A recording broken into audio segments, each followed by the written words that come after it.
Hello एनमे fans, तो कैसे हैं आप सब। वापस आ गया हूँ मैं, आपका अपना bad S Saiyan the फेटेड magical princess who made me a princess की हिंदी एक्सप्लेनेशन के साथ। आज की इस वीडियो में हम देखेंगे एपिसोड 7 से 11 तक की स्टोरी। और जिन लोगों ने इसके पिछले एपिसोड्स मिस कर दिए हैं तो उनकी लिंक आपको डिस्क्रिप्शन में मिल जाएगी। तो चलिए बिना किसी देरी के शुरू करते हैं इस वीडियो को। एपिसोड की शुरुआत में आती सही से मैजिक न कर पाने की वजह से गुस्सा होती है और वो ल्यूकस से कहती है, तुम्हें नहीं लगता कि तुम अपनी जिम्मेदारियां सही से नहीं निभा रहे हो। जिस पर ल्यूकस कहता है, अब क्या मुझे तुम्हें हर चीज सिखानी पड़ेगी। आती कहती है, क्या तुम मुझे और अच्छे से नहीं सिखा सकते, मैं इसमें अभी नई हूँ। ल्यूकस कहता है, मैजिकल एलिमेंट्स को तुम्हें खुद ही अपने साथ फ्रेंडली बनाना होगा, इससे तुम मैजिक अच्छे से कर पाओगी। ये सुनकर आती का दिमाग खराब हो जाता है और वो कहती है, बकवास बंद करो और अच्छे से बताओ। इसके बाद आती ल्यूकस को अपने करे हुए मैजिक दिखाती है, जिसे देखकर ल्यूकस हंस देता है। ये देखकर आती और ज्यादा चिढ़ जाती है। फिर इसके बाद ल्यूकस उसे अपना मैजिक करके दिखाता है और बताता है, मैजिक एनर्जी सबके लिए अलग तरीके से काम करती है। ये मेरी मैजिकल एनर्जी है, लेकिन तुम्हारी मैजिकल एनर्जी इससे बहुत अलग होगी, उसे तुम्हें खुद ही सीखना पड़ेगा।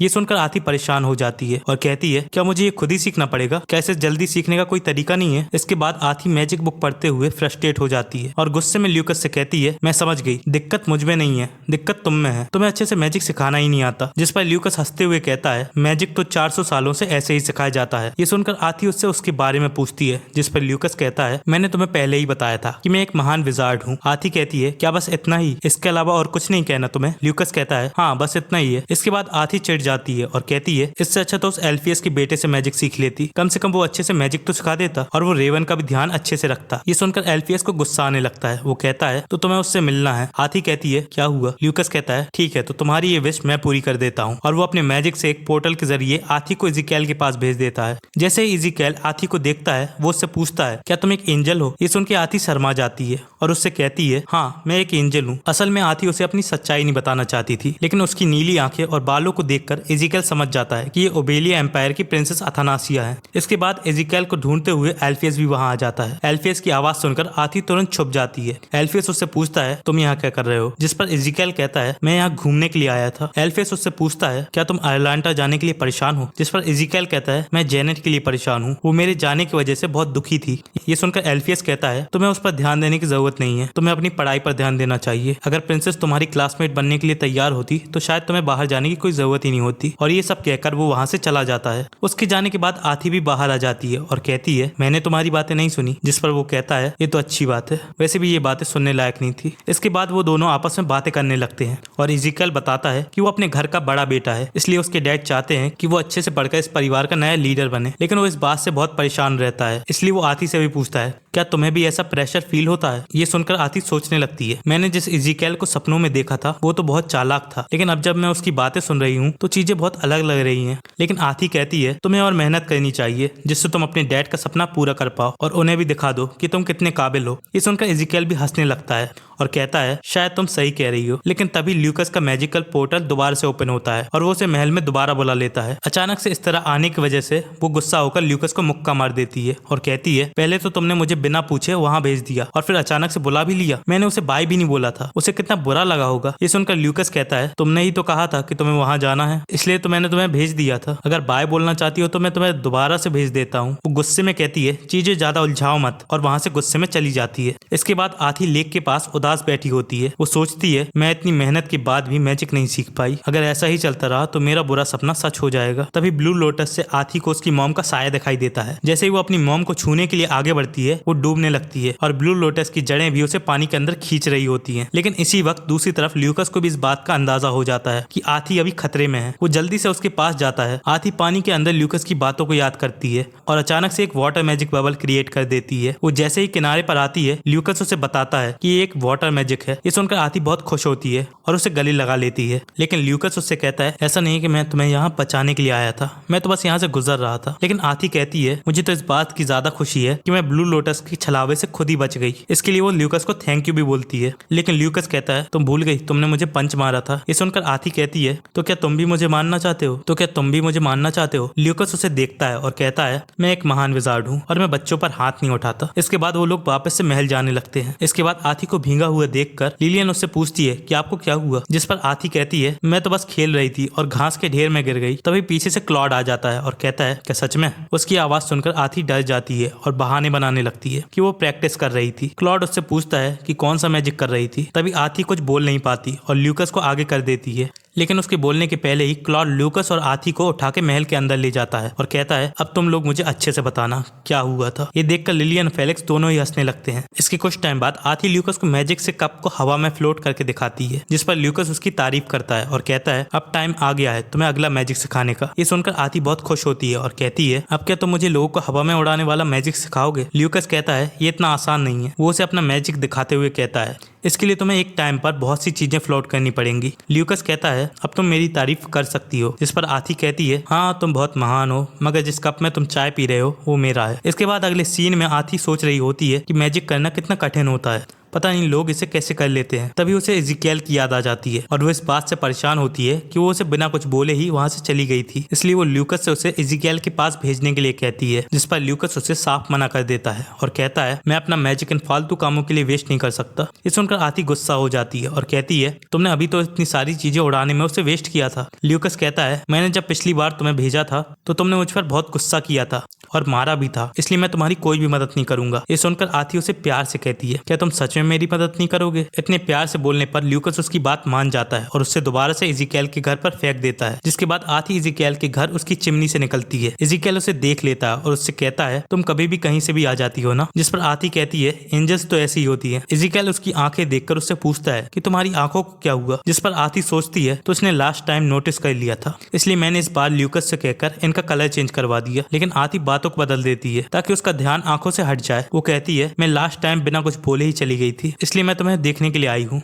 इज़ेकियल भी कहता है ये सुनकर अच्छा लगा, मुझे तुम्हारी फिक्र हो रही थी। आथी उसका बैग देखकर उससे पूछती है क्या तुम अटलांटा जाने के लिए तैयार हो। जिस पर वो कहता है 2 दिन बाद मेरी शिप है अटलांटा जाने के लिए। 2 दिन बाद मेरी शिप है अटलांटा जाने के लिए। आथी हमें बताती है कि अटलांटा का रास्ता समुद्र से है जो कि ओबेलिया एम्पायर से बहुत दूर है। तभी वो सोचती है इज़ेकियल आगे जाकर नया ड्यूक बनेगा और अपने डैड की गद्दी संभालेगा और उसकी शादी जेनेट से होगी। ये सोचते हुए आथी गिर जाती है, लेकिन इज़ेकियल उसे संभाल लेता है। आथी उससे पूछती है कि तुम वापस कब आओगे। जिस पर इज़ेकियल कहता है जब मैं प्रिंसेस से मिलने के काबिल हो जाऊंगा तभी लौटूंगा। इसके बाद गेट के बाहर जेनेट आ जाती है और उससे पूछती है कि क्या कोई अंदर है। इज़ेकियल उससे कहता है अंदर कोई भी नहीं है। जेनेट कहती है मुझे तुमसे कुछ बात करनी है। इज़ेकियल कहता है चलो बाहर बात करते हैं और वो आथी को बाय बोलकर वहां से चला जाता है। आथी उन दोनों को खिड़की से देखती है और बताती है कि वो मेरे फ्यूचर वाले सपने में भी बहुत सुंदर थी। उसकी मॉम पेनेलोप ड्यूक एल्फियस की छोटी बहन और क्लॉड की पहली फियांसे थी, लेकिन ये अफवाह थी कि वो क्लॉड से खुश नहीं थी क्योंकि उसके पास सिंहासन नहीं था, इसलिए वो एंगेजमेंट तोड़ देती है। लेकिन जब बाद में क्लॉड राजा बनता है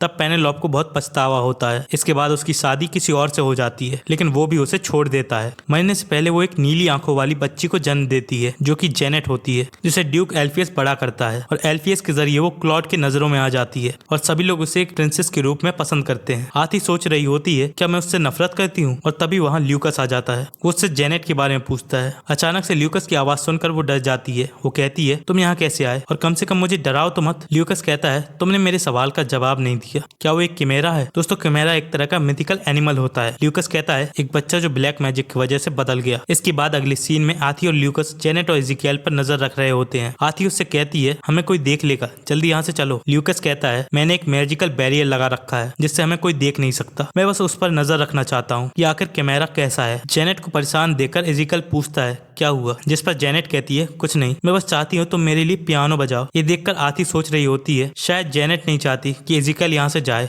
ल्यूकस उसे देखकर कहता है ये किमेरा, इसकी मैजिकल एनर्जी पूरी तरह से शाही घराने की नहीं है, यहाँ कुछ तो गड़बड़ है। उसकी बॉडी से ब्लैक मैजिक जैसा ऑरा निकल रहा है। ये सुन के आथी गुस्सा हो जाती है और कहती है पहले किमेरा और अब ब्लैक मैजिक, तुम कितने बुरे हो। वो कहता है तुम उसकी तरफदारी क्यों कर रही हो, कहीं ऐसा तो नहीं वो तुम्हारी बहन है। आथी कहती है मुझे नहीं पता तुम क्या कह रहे हो। ल्यूकस कहता है खैर छोड़ो, चलो उसका पीछा करते हैं। जिसके बाद इज़ेकियल पियानो बजाता है, जिसे देखकर जेनेट रोने लगती है और कहती है मैं चाहती हूँ तुम मेरे लिए हमेशा पियानो बजाओ और हमेशा मेरे साथ ही रहो। जिस पर इज़ेकियल कहता है मैं ऐसा नहीं कर सकता, ये डैड का ऑर्डर है, मुझे जाना ही होगा। जेनेट कहती है मैं उनसे बात कर लूंगी, वो मेरी बात जरूर मान जाएंगे। इज़ेकियल कहता है लेकिन मैं नहीं चाहता कि तुम ऐसा करो, अब तो मैं भी अटलांटा जाना चाहता हूँ। जेनेट को रोता देखकर आथी को भी बुरा लगता है। वो सोचती है तो जेनेट को भी उनसे दूर होना पड़ता है जिनसे वो प्यार करती है। मैं और जेनेट काफी हद तक एक जैसे ही हैं क्योंकि हम दोनों ही माँ बाप के बिना बड़े हुए। जिसके बाद ल्यूकस उससे पूछता है क्या तुमने इस लड़की का भी फ्यूचर देखा है। ये सुन के आथी घबरा जाती है और अनजान बनते हुए कहती है क्या फ्यूचर और मैं, ये तो पापा भी नहीं कर सकते, तुम मुझसे ये कैसे पूछ सकते हो।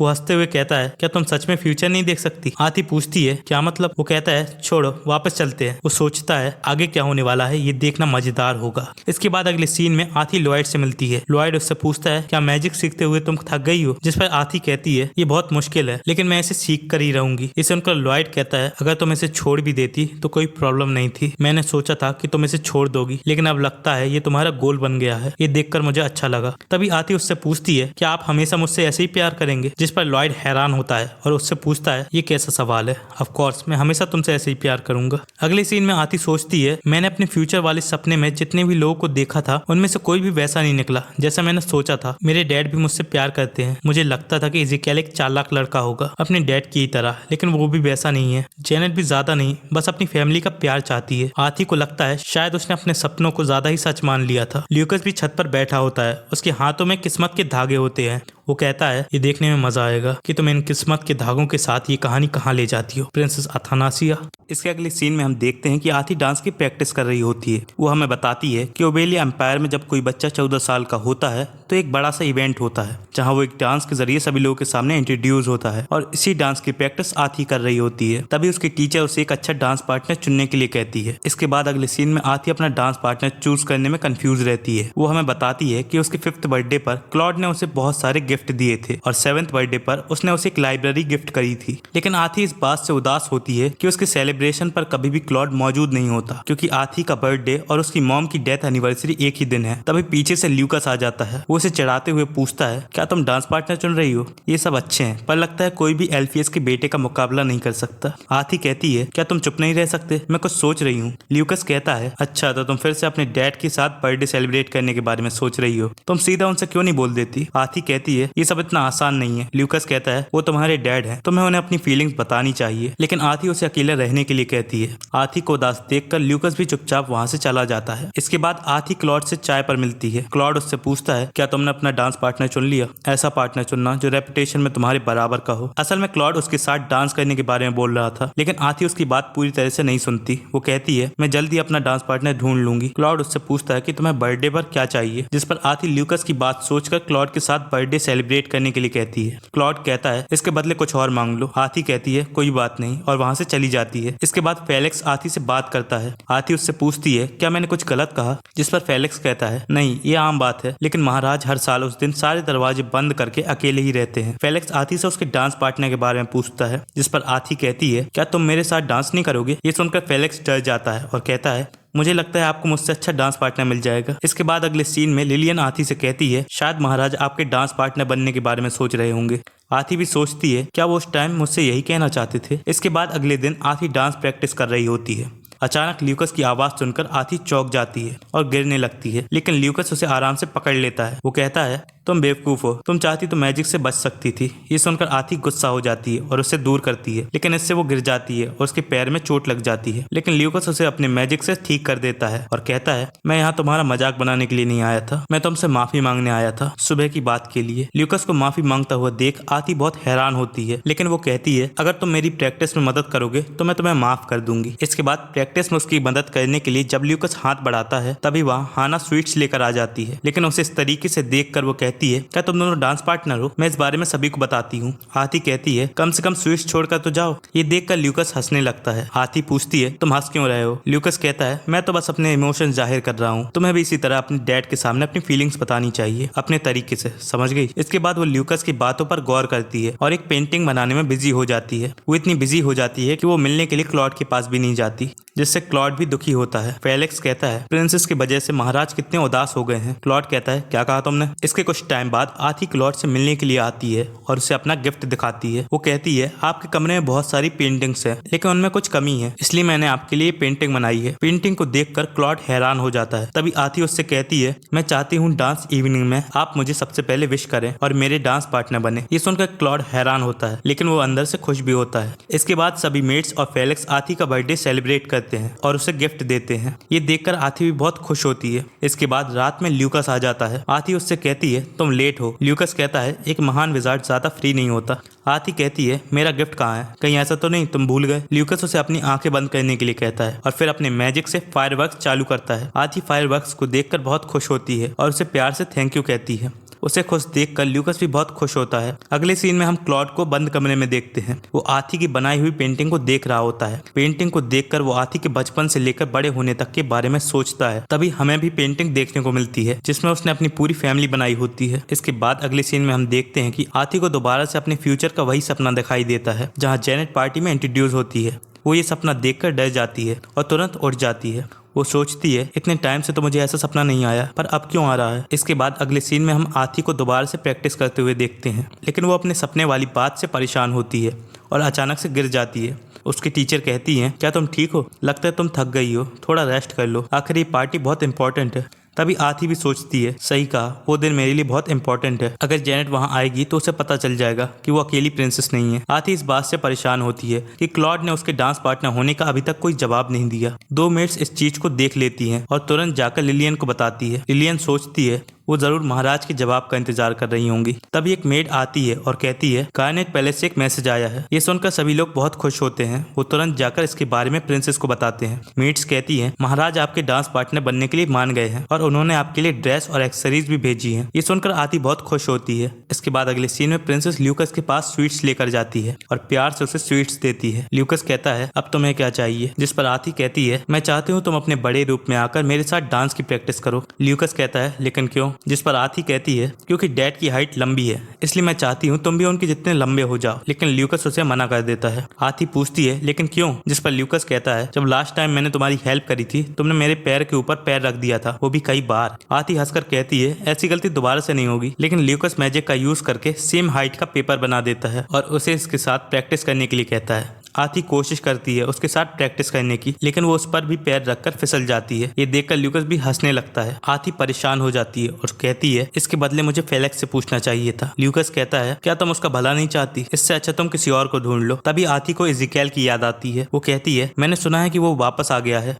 ल्यूकस उससे पूछता है क्या तुम उससे मिलना चाहती हो। आती कहती है 7 साल हो गए हैं, पता नहीं वो कैसा दिखता होगा। ये सुनकर ल्यूकस हल्का सा गुस्सा दिखाई देता है और कहता है ठीक है तो जाकर खुद ही देख लो। वो फिर से अपने मैजिक का यूज करता है और आती को इज़ेकिएल के पास फेंक देता है। इसके बाद इज़ेकिएल भी उसे ऊपर से पकड़ लेता है। वो कहता है तुम अभी भी वैसी ही हो लेडी एंजल, मुझे लगा था मैं तुम्हें दोबारा नहीं देख पाऊंगा। आती सोचती है आखिर ये इतना खुश क्यों है। तभी उन्हें जेनेट की आवाज सुनाई देती है जो कि इज़ेकिएल को ढूंढ रही होती है। आती कहती है वो तुम्हें बुला रही है, तुम्हें जाना चाहिए। लेकिन इज़ेकिएल उसका हाथ पकड़कर उसे दूसरी जगह ले जाता है। वो कहता है ये मेरी सीक्रेट जगह है, तुम्हें ये कैसी लगी।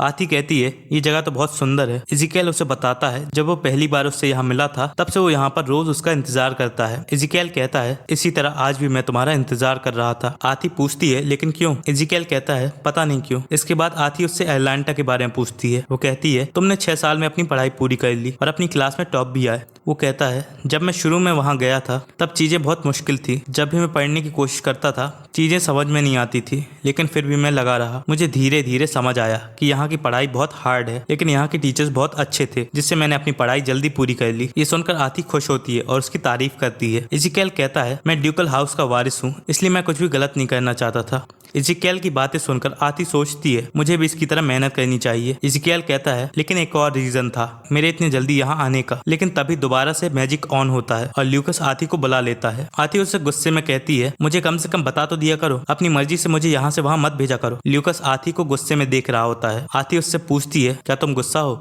ल्यूकस कहता है क्या मैं तुम्हें गुस्से में दिखाई देता हूँ। आती कहती है देखने से तो लग रहा है। वो कहता है शायद मेरा मूड खराब है। आती गुस्से में कहती है लेकिन मूड तो मेरा खराब होना चाहिए। तभी ल्यूकस कहता है पता नहीं क्यों मेरा मूड खराब है, और आती के पास जाकर उसके सर पर फ्लेक मारता है और कहता है अब मुझे अच्छा लग रहा है। आती सोचती है इसे क्या हुआ। इसके बाद आती लिली से पूछती है क्या लोग मुझे एक प्रिंसेस की तरह एक्सेप्ट करेंगे। लिलियन कहती है बिल्कुल, वो आपको देखते ही हैरान हो जाएंगे। ये सुनकर आती खुश होती है, लेकिन आती कहती है मुझे कल के लिए घबराहट हो रही है। जिस पर लिलियन कहती है जब आप छोटी थी तब आपको पकड़ने में मुझे घबराहट होती थी, लेकिन आप धीरे धीरे बड़ी हुई, आपने इतनी मेहनत करी, ये देखकर मैं खुश हूँ, इसलिए आप कल की चिंता मत करिए। ये सुनकर आती उसे थैंक्स कहती है और लिलियन वहां से चली जाती है। इसके बाद हम देखते हैं कि शाम के इवेंट के लिए आती को सुबह से ही उठाकर उसे तैयार करने लगते हैं। आती उनसे पूछती है लेकिन पार्टी तो शाम को शुरू होने वाली है ना, मुझे इतनी जल्दी तैयार क्यों कर रहे हो। लिलियन कहती है आज का दिन आपके लिए इंपॉर्टेंट है, इसलिए आप सुंदर दिखनी चाहिए। सभी मेट्स को आता जाता देखकर आती सोचती है मुझे नहीं पता था एक इवेंट के लिए इतना सब कुछ होता है। इसके बाद अगले सीन में हम देखते हैं कि आती को इवेंट तक ले जाने के लिए फेलिक्स और क्लॉड भी आ जाते हैं। आती को इतना सुंदर देखकर फेलिक्स हैरान होता है और क्लॉड भी उसकी तारीफ करता है। है। इसके बाद अगले सीन में आथी और क्लॉड पार्टी की ओर जा रहे होते हैं, लेकिन आथी को घबराता हुए देखकर क्लॉड उससे पूछता है क्या हुआ। आथी कहती है मुझे बस थोड़ी सी घबराहट हो रही है। ये सुनकर लॉयड कहता है मेरे गाल खींचते वक्त तुम्हें कोई घबराहट नहीं हुई थी। आथी अनजान बनते हुए कहती है अच्छा ऐसा कुछ भी हुआ था क्या। क्लॉड कहता है अगर तुम्हें घबराहट हो रही है तो मैं इन गार्ड्स की तरह सबके सर झुका देता हूँ जिससे कोई भी तुम्हें देख नहीं पाएगा। लेकिन आथी कहती है इसकी कोई जरूरत नहीं है, आप मेरे साथ हो इतना ही काफी है। इसके बाद अगले सीन में हम जेनेट को देखते हैं। एल्फियस उसके पास आकर कहता है आज का इवेंट जल्दी शुरू होने वाला है। जेनेट उससे पूछती है क्या सच में मैं अपने डैड और बहन से मिल पाऊंगी। एल्फियस कहता है बिल्कुल, मैं सही मौका देखकर इसके बारे में बात करूंगा और इसके बाद तुम वापस से अपनी फैमिली में चली जाओगी एक प्रिंसेस बनकर। ये सुनकर जेनेट बहुत खुश होती है।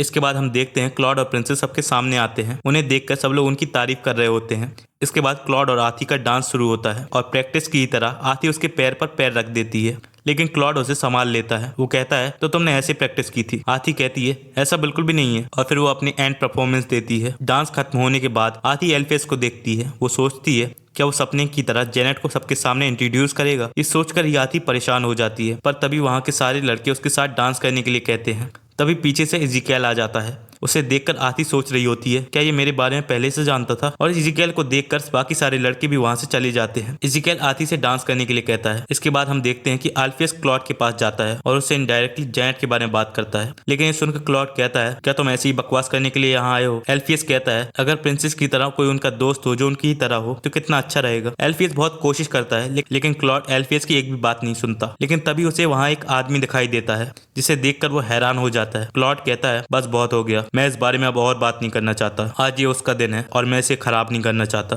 आथी का डांस खत्म होने के बाद इज़िकेल कहता है आज का इंपॉर्टेंट दिन तुम्हारे साथ बिताकर अच्छा लगा, दोबारा जल्द ही मिलेंगे लेडी एंजल। ये कहकर इज़िकेल वहां से चला जाता है। आथी दोबारा से जेनेट और एल्फियस के बारे में सोचकर परेशान हो जाती है, लेकिन वो आज के मौके को और अच्छा बनाने के लिए सभी से कहती है आज आप सभी को एक गिफ्ट परफॉर्मेंस देखने को मिलेगी। आथी अपना मैजिक का यूज करती है और एक अच्छा सा एनवायरनमेंट बनाती है और साथ में अपनी मॉम की स्प्रेड भी बनाती है। ये देखकर क्लॉड भी हैरान होता है। आथी के पियानो बजाते ही क्लॉड और लेडी डायना डांस करने लगते हैं। उनका परफॉर्मेंस देखकर सभी लोग खुश होते हैं और तालियां बजाते हैं। आथी क्लॉड से कहती है मैं चाहती थी आज का दिन मैं आप दोनों के साथ एंजॉय करूं, इसलिए मैंने इस बारे में सोचा। ये सब देखकर सभी लोग खुश होते हैं, लेकिन एल्फियस गुस्से में वहां से चला जाता है। अगले सीन में जेनेट खिड़की से फायरवर्क्स देख रही होती है। वो सोचती है अब तक तो पार्टी खत्म हो गई होगी, पता नहीं आज मैं अपने डैड और बहन से मिल भी पाऊंगी कि नहीं। इसके बाद क्लॉड आथी को एक प्रेजेंट देता है और उसे विश करते हुए कहता है मैं जानता हूँ ये लेट है मगर हैप्पी बर्थडे अथनासिया।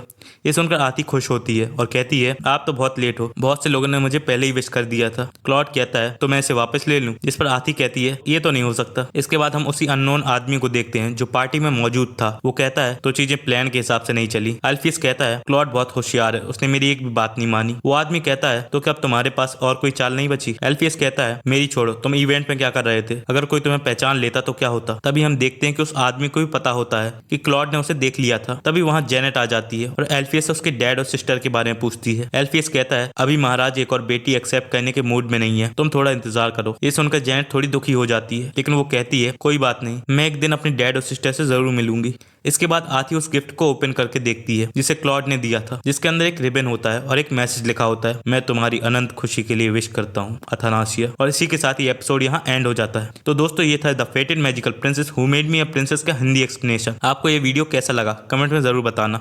ऐसे ही वीडियोस के लिए चैनल को सब्सक्राइब करो और बेल आइकन प्रेस करो। तब तक के लिए तुम लोगों से मिलता हूँ अगले वीडियो में।